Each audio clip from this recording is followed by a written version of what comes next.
Bonsoir à tous, soyez les bienvenus sur Maritima TV. Prenez place pour le journal. Nous sommes le mercredi 21 août. Un bond dans le temps pour ouvrir cette édition. Il y a 80 ans tout pile, Aubagne était libérée de l'occupation nazie. Ce matin, la ville a d'ailleurs fêté cet anniversaire en grande pompe avec une commémoration, dépôt de gerbes, défilé militaire mais également automobile avec des véhicules d'époque. Aubagne a vu les choses en grand. Les spectateurs ont même eu la chance de voir au-dessus de leur tête le Nord Atlas, un des plus gros avions de collection encore en activité en France. Pour la municipalité et les habitants, cette journée était surtout une occasion de mettre en valeur l'histoire si particulière de la libération d'Aubagne. Voyez plutôt le reportage de Cyrielle Blazikowski.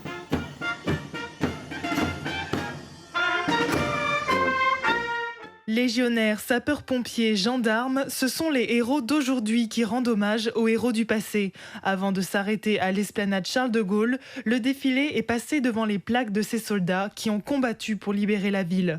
En 1944, récupérer Aubagne est une étape très importante pour la libération de la Provence, comme nous le dit Gérard Gazet, maire de la commune. Aubagne est un verrou qu'il faut faire sauter avant de libérer Marseille. Et les nazis avaient parfaitement compris qu'il était important de retenir le plus longtemps possible ce verrou. Donc la bataille a été rude, âpre sur Aubagne, puisque près de 300 personnes sont mortes pour libérer Aubagne. Et donc libérer Aubagne, c'est libérer Marseille et ensuite c'est libérer la France. Tous sont venus honorer le devoir de mémoire. Plusieurs membres d'associations se sont déplacés de toute la France pour mettre en valeur différents héros de cette période, certains presque oubliés. Je fais revivre les goumiers marocains qui ont libéré tout le sud de la France, parce qu'on les a un peu oubliés. D'ailleurs, le général de Gaulle, il avait fait ce qu'on appelle la blanchie l'armée française. Il les avait supprimés. Il ne voulait plus en entendre parler. Alors nous, pour les faire revivre, on s'est mis en tenue. Alors je disais pour la tenue qu'elle est authentique, elle a appartenu véritablement à un homme qui a participé à la bataille d'Aubagne. Dans la djellaba, les insignes ont plus de 80 ans. Alors moi c'est rendre hommage aux femmes, aux infirmières, surtout de la Croix-Rouge. Je trouve qu'on en parle un petit peu moins, c'est moins représentatif que des Jeeps, des Dodge, des GMC et des chars. Mais elles étaient là et elles ont souffert aussi et elles ont fait beaucoup. La commémoration se finit sur des airs des années 40 et le survol de la ville par le Nord Atlas, un des derniers avions de collection encore en activité. Et demain, jeudi, hommage rendu aux héros qui ont libéré la ville de Salon de Provence le 22 août 1944. Coup d'envoi de la fête de la Libération à Salon à 19h avec défilé militaire en centre-ville. Spectacle place de l'hôtel de ville dédié au jazzman Glenn Miller, disparu le 15 décembre 44 au-dessus de la Manche dans un avion de l'armée américaine. Suivront soirée DJ, performeurs sur la place Morgan et puis feu d'artifice. Santé animale. Pour poursuivre ce journal, une épidémie sévit sur les moutons en France. Il s'agit de la fièvre catarrhale ovine, plus connue sous le nom de maladie de la langue bleue. Elle se répand progressivement dans l'Hexagone et décime des troupeaux entiers. 41 foyers ont d'ailleurs été déjà identifiés dans le Nord depuis le début de l'été. Alors pour l'instant, notre département est épargné, mais les éleveurs restent sur leur garde. Écoutez plutôt Rémi Benson, président du groupement de défense sanitaire des Bouches-du-Rhône au micro de Noria Boussena.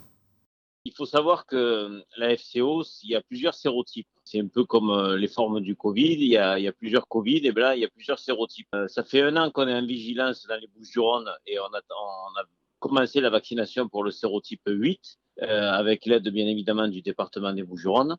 Mais là, il y aurait le 8 qui s'éteint et le 3 qui arrive. On est en forte vigilance. 95% du cheptel ovin des Bouches-du-Rhône, à l'heure actuelle, sont encore en transhumance. Donc l'inquiétude, c'est à la redescente. J'ai des éleveurs qui commencent à me dire est-ce qu'il va falloir vacciner ou pas pour protéger les bêtes. On est encore dans le questionnement. Donc on va voir ce que nous annonce aussi GDS France et les mesures de la DGL au niveau national, pour voir comment accompagner au mieux les éleveurs. À noter, la fièvre catarrhale ovine ne se transmet pas à l'homme. Soyez rassurés, l'État a d'ailleurs lancé depuis quelques jours une grande campagne de vaccination sur les 6 départements concernés. Macabre découverte hier soir à Martigues, aux alentours de 20h30. 2 corps ont été retrouvés dans un appartement dans un état de décomposition avancée. Il s'agirait d'un couple, un homme et une femme ayant entre 50 et 60 ans. Et selon nos informations, l'appartement situé dans le quartier de Croix-Sainte était dans un état insalubre. Selon le parquet d'Aix-en-Provence, les premiers éléments permettent d'éloigner la piste de l'intervention d'un tiers dans ce double décès. Une enquête a été ouverte pour déterminer les circonstances exactes. Des analyses médico-légales sont en cours. L'actualité en bref, le prix du carburant en baisse. Et c'est une bonne nouvelle. Cette semaine, le diesel affiche 1,64 € le litre. C'est le prix le plus bas observé depuis janvier 2022. Le sans-plomb est également en baisse plus légère. Certes, le litre est vendu à 1,79 € en moyenne. Le prix du baril de pétrole diminue depuis le début de la saison, pourvu que ça dure. Une mosquée menacée de fermeture au nord de Marseille. Il s'agit de la mosquée des Bleuets, située dans le 13e arrondissement. L'imam en poste sur place serait dans le viseur du ministère de l'Intérieur depuis plusieurs années pour cause de pratiques radicales de l'islam et de diffusion de propos incitant à la violence. Une procédure de fermeture administrative a été mise en place. Elle devrait être effective d'ici 9 jours. Quartier Nord, toujours à Marseille, et enquête ouverte après l'agression d'un médecin. Les faits remontent au 12 août dernier. Une professionnelle est alors mordue puis tabassée pour avoir refusé de signer une ordonnance dédiée à une tierce personne. Une enquête pour violence en réunion a donc été ouverte par le parquet de Marseille après une réunion en préfecture de police hier soir. Ses collègues restent unis et prévoient même un rassemblement de soutien demain soir devant le cabinet médical de la Viste. Saïd Wichou y travaille depuis 15 ans. On l'écoute au micro de Bérénice Vazac. D'abord, c'est un rassemblement de soutien. C'est un rassemblement de soutien pour cette agression, pour de soutenir ma consoeur d'abord, parce que quand on se sent seul, on a du mal aussi à se reconstruire après un tel acte. Donc le soutien et en même temps sensibiliser la population, les habitants du quartier, de l'acte et de la portée de cet acte. Et aussi en présence des autorités, des élus et des soignants. Donc envoyer un message pour les soignants pour leur dire il y a des autorités, il y a des élus, il y a des gens qui vont vous soutenir, qui vont vous aider et qui vont trouver des solutions, et interpeller effectivement les politiques ou les autorités sur les mesures à mettre en place pour nous protéger. Donc ça sera aussi un moment d'échange. Le rassemblement se tiendra donc demain soir à 18h devant le cabinet médical au 82 avenue de la Viste dans le 15e arrondissement de Marseille. Et on continue cette édition avec du sport à présent et du football. Le mercato de l'Olympique de Marseille n'est pas encore terminé. On vous en parle depuis quelques jours et il reste encore 9 jours pour compléter l'effectif souhaité par le coach Roberto De Zerbi. Après avoir plutôt bien vendu en début d'été, les dirigeants marseillais ont plus de difficultés à trouver des portes de sortie pour certains joueurs. Le loft, comme on dit, est toujours bien rempli. Le point sur la situation avec Karim Attab.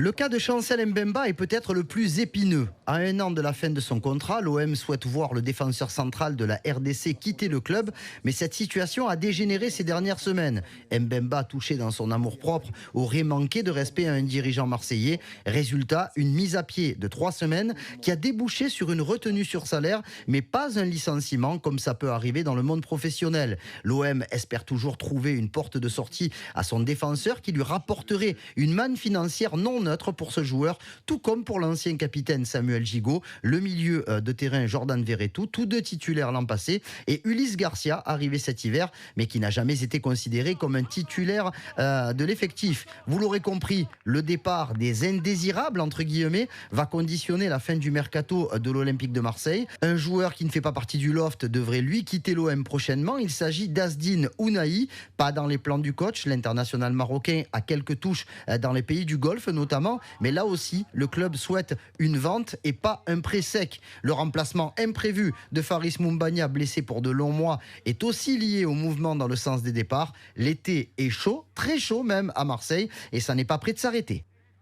Et on devrait en savoir plus dans les prochains jours. On en reparle en détail dans le bar des supporters avec Karim Attab, Jacques Bail et Steph Martins en seconde partie de programme. Restez bien avec nous. Une chose est sûre, la ferveur des supporters olympiens ne faiblit pas.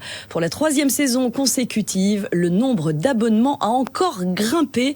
L'Olympique de Marseille enregistre un nouveau record avec 49 000 abonnés, c'est 1000 de plus que l'an passé, malgré l'absence de Coupe d'Europe pour cette nouvelle saison. Le club se félicite sur son site de ce nouveau succès et remercie ses fidèles supporters, je cite, « Jamais en 125 ans d'histoire, l'OM n'a compté autant d'abonnés ». Ballon ovale, à présent, venez célébrer les champions Port-de-Bouquin. Si vous avez suivi de près comme nous le rugby à 7 aux Jeux Olympiques de Paris, vous avez forcément savouré l'exploit des Bleus. Ryan Rebadge a ramené la médaille d'or olympique à la maison. L'ailier actuellement au prestigieux club du RC Toulon a été formé chez les Diables Rouges du rugby club de Port-de-Bouc. Il sera accompagné de son frère Swan Rebadge, international français de rugby à 15, deuxième ligne, également au RCT depuis 2016, avec 4 sélections jouées à son actif. Le rugby est une affaire de famille, vous l'aurez compris, et c'est à honorer comme il se doit. Notez bien donc ce samedi à Port-de-Bouc à 18h sur le cours Landrivon au niveau du kiosque. On termine par une note gastronomique. On se fait plaisir, on rayonne sur le territoire, tout comme un restaurant de Cabriès-Calas qui a reçu sa première étoile au guide Michelin. C'était au printemps dernier. Une très belle distinction pour l'établissement ouvert depuis 1 an à peine. Joey Temple est allé à la rencontre de l'équipe fraîchement récompensée.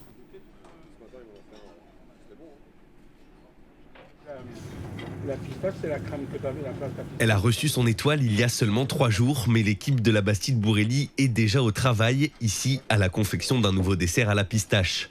C'est le 5e établissement que le chef Mathias Dandine inscrit au guide Michelin. Une belle étape, mais pour lui, l'essentiel reste ailleurs. Les bons résultats, ils sont surtout en termes de réservation. Aujourd'hui, le vrai objectif, c'est que notre restaurant il soit complet le midi et le soir. Et ça, il n'y aura pas que le guide Michelin qui va nous aider. Ça va nous apporter une partie, mais le reste reste à faire. Continuer de travailler, mais prendre le temps de se féliciter. La fierté est grande pour ceux qui ont contribué à décrocher cette étoile. Jean-Baptiste Joly est le chef pâtissier du restaurant. C'est toujours honorifique pour nous de le recevoir quand on la gagne. C'est quelque chose ça nous touche. Moi, je suis issu d'une famille de restaurateurs. Mon père a travaillé souvent dans des très très gros établissements étoilés et c'est vrai que c'est quelque chose qui marque. La fierté de mes parents, c'est ce qui comptait. Quelques mètres plus loin, couteau en main, Noah s'applique à désosser une épaule d'agneau. Le jeune apprenti fait partie de cette aventure depuis octobre. Quand on arrive dans une maison qui n'est pas étoilée et qu'au bout de quelques mois, on apprend qu'on est étoilé, même si c'est pas, c'est un travail d'équipe, c'est tout le monde qui est responsable de l'étoile, mais ça fait plaisir. On se sent récompensé, exactement. Une récompense pour la cuisine, évidemment, mais pas seulement. C'est l'équipe qui est récompensée. Bien sûr, le plat, ça reste quand même le plus important, mais après, il y a le show, il y a le spectacle. Les clients, ils viennent pour la cuisine de Mathias Dandine, pour l'expérience Mathias Dandine. Et donc, du moment qu'ils traversent l'entrée marquée Bastide-Bourrelly Mathias Dandine, il faut qu'ils aient l'expérience qu'ils s'attendent.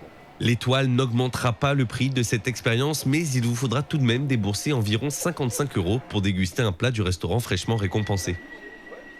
Et un peu plus loin dans le Var, la table du Castelet a elle aussi été récompensée. 3 étoiles d'un seul coup. C'est seulement la 3e table en 30 ans qui réalise un tel exploit.